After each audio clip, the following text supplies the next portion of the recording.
Hello everyone, my name is Rick Jenkins and I'm the publisher at SC Biz, the media company that serves more than 100,000 business executives throughout South Carolina. Welcome to SC Biz TV and welcome to another episode in our ongoing video series, Coffee With. Today I'm having coffee with Peyton Bryant. Peyton is a senior broker and principal at NAI Columbia, a true broker-owned firm. NAI is a full-service commercial and real estate firm providing brokerage, property management, project management, development, and consulting services. Welcome, Peyton. Thank you, Rick. Glad to be here. It is good to have you. Thanks for stopping by. Want to have a conversation about NAI, of course. There's a lot of things that I want to get into about it, but I want to talk about you first. Sure. You are a Columbia boy, born and raised? Born and raised. Right here born in at Baptist the Hospital. Midlands. That's right. Yeah? And have you been in Columbia your whole life? I have, with the exception of a stint at college at Wake Forest University in North Carolina. Demon Deacon. Demon Deacon, and about a year afterwards working with BB&T in their training program. So about 5 years away from Columbia, and then returned home and have been here since. So you graduated, I think, Wake in what, 2010, 2010. something like that? So That's you're right. A youngster, man. I am. You are a youngster, at least compared to me, folks. You joined NAI in 2014, is it? That's right. So 7 years ago, actually, in just a few weeks. And 2014 was really not my first introduction to NAI. NAI began at the time, back in 2009, as I was finishing school and deciding on a career path. I actually met with the leaders of the company at the time. And it being in 2009 in the commercial real estate industry, you can imagine that they did not say, yes, please come work here, there is lots to do. Right. The message was, if you can eat for free, sleep for free, and work for free, we'd love to have you. Yeah. My parents did not think that those first two were going to go over very well. And so a salaried career was plan B. And so when kind of giving it some thought of what a fantastic introduction to business would be for a young person coming out of college, several directions pointed to commercial banking. So my career actually started as a commercial lender at BB&T here in Columbia after finishing the training program in Winston-Salem. Right. And it wasn't long before, of course, NAI said, you know what, come on back, right? That's right. That's right. You know, honestly, when the economy started to recover, as I was beginning to make more loans, I realized, you know, what the commercial real estate broker's role is in the deals that I was making loans on. Yeah. Found it fascinating. Really, just loved the independent nature, but frankly, now enjoy the independent nature, but also the teamwork nature of what we do. And so, took a leap in 2014. I wasn't married, I didn't have any children to support, and it was an easier decision for me than it is for a lot of people. Right. And so I ate a lot of ground beef and a lot of noodles and drank cheap beer for a number of years as I got going in the business. I hear you. I remember that myself in the early days. But you know, it worked out, and I'm sure that unplanned stop on the banking side of things probably helped you. Oh, absolutely. It was hands down the best thing that could have happened to me, to understand how a business operates in that time, especially 2010, 11, and 12, to see businesses that were succeeding and that were failing and why those were occurring, to understand the financials of a business, the balance sheet and the income statement, and frankly, picking up the phone and calling 30, 40, 50, 60-year-old business owners and CFOs and saying, hey, I'm 23 years old, but I'd love to make you $1 million loan. How does that sound? Of course, it generally didn't go that way, although I'm sure that's the way it came off to a lot of those folks. But right. That training and that experience was invaluable. Yeah. Very grateful for it. Well, you know, since you joined NAI, you have been a top producer, and I think you've done quite well for yourself. In 2019, you joined the Capital Club, right? Tell us about that.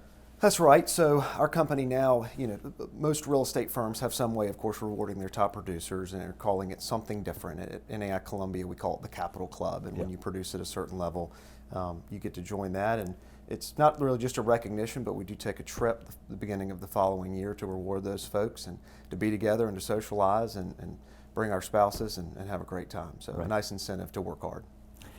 I want to talk about NAI. I'm not for sure that I understand the overarching brand, okay? And so I would assume that maybe there's some viewers out there who might not quite understand it as well. I do know that NAI Global, which you're a part of, right, is a huge operation worldwide with hundreds of office offices throughout the world. Tell me how that works. Tell me what that looks like and what that structure looks like. Absolutely. Well, I can tell you a little about NAI Global and then explain kind of how NAI Columbia came to be on the local level. Yes. NAI Global is a network of independently owned commercial real estate offices throughout the world. There's somewhere between 300 and 400 offices that changes regularly. Most of those are in the United States, although it is worldwide, and there's over 5,000 professionals that make it up. And what's unique about it is truly a network. Every office is independently owned, has a lot of autonomy to make decisions that's in the best interest of that market and those leaders.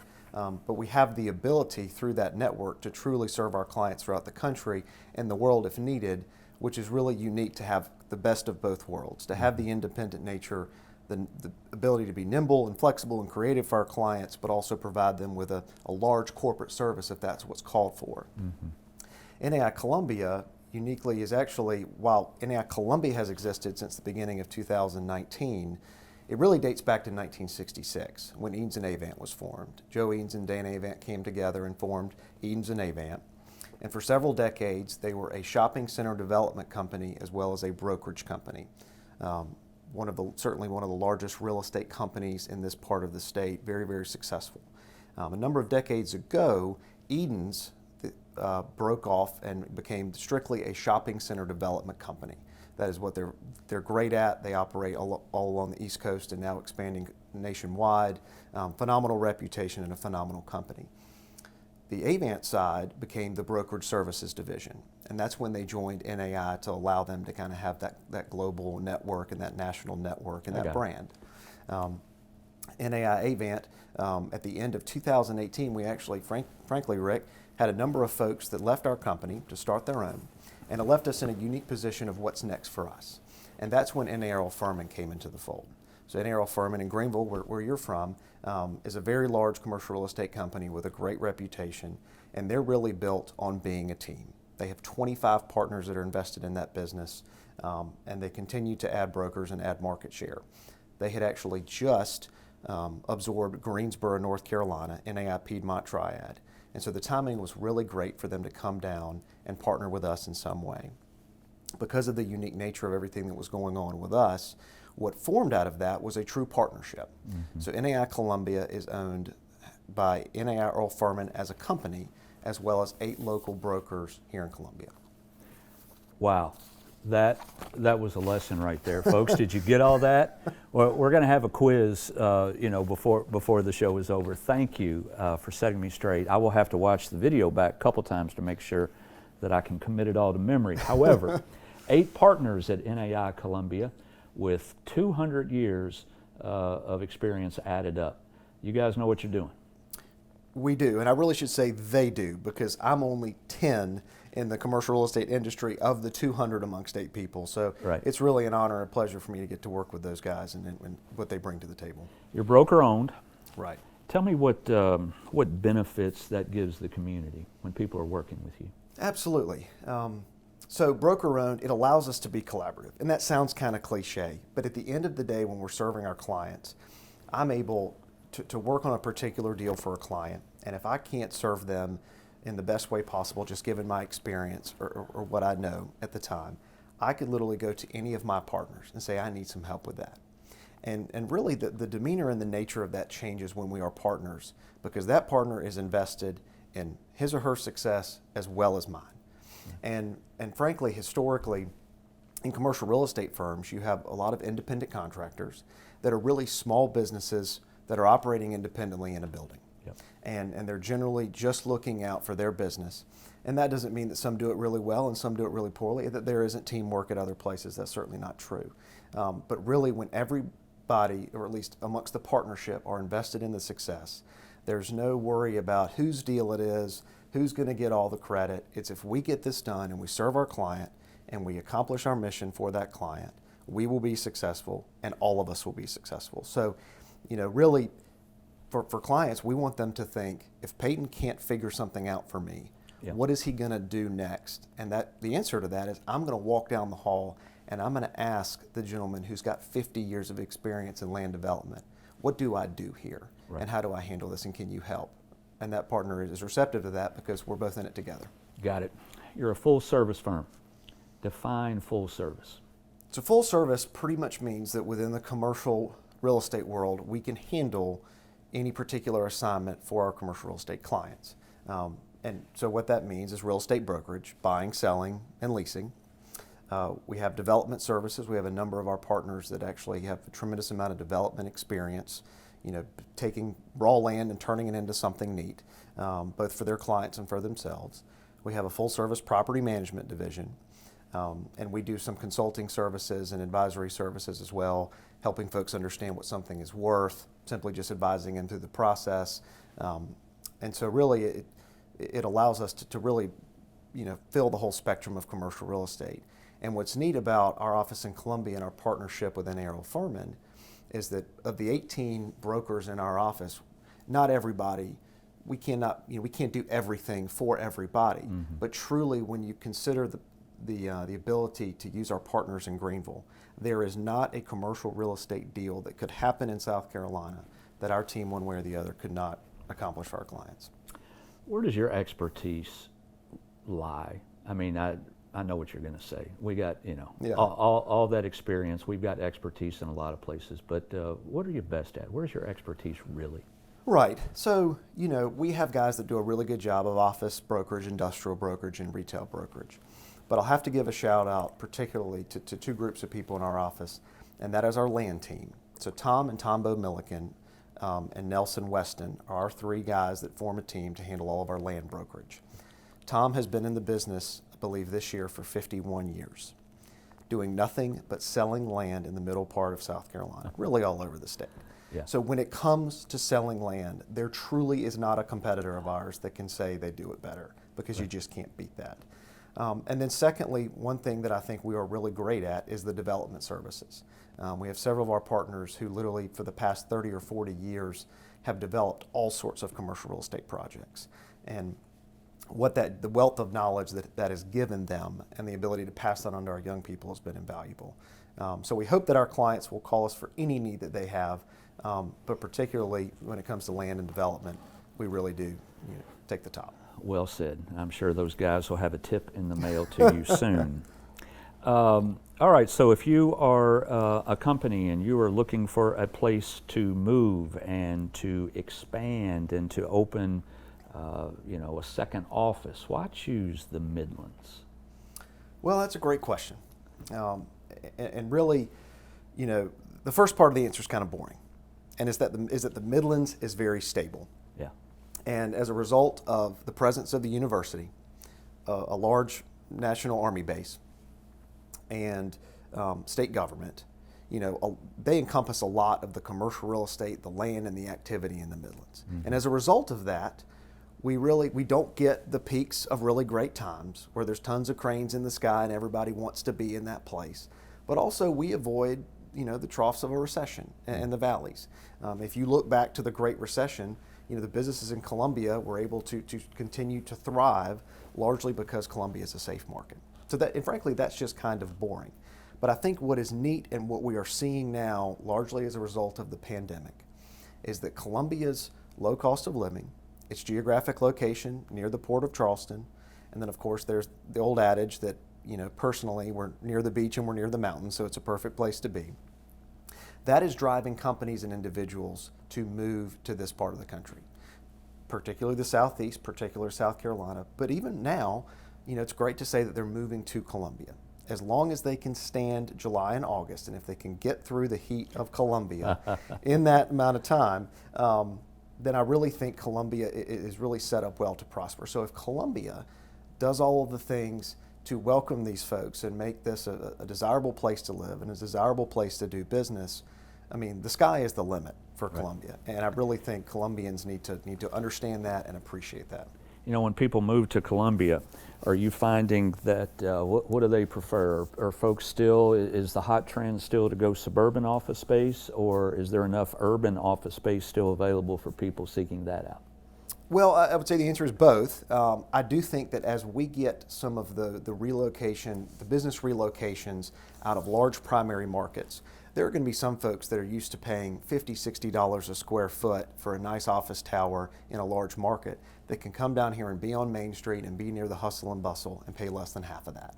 So I don't think Main Street office space is going away by any stretch, or is really in any sort of dire situation in the future.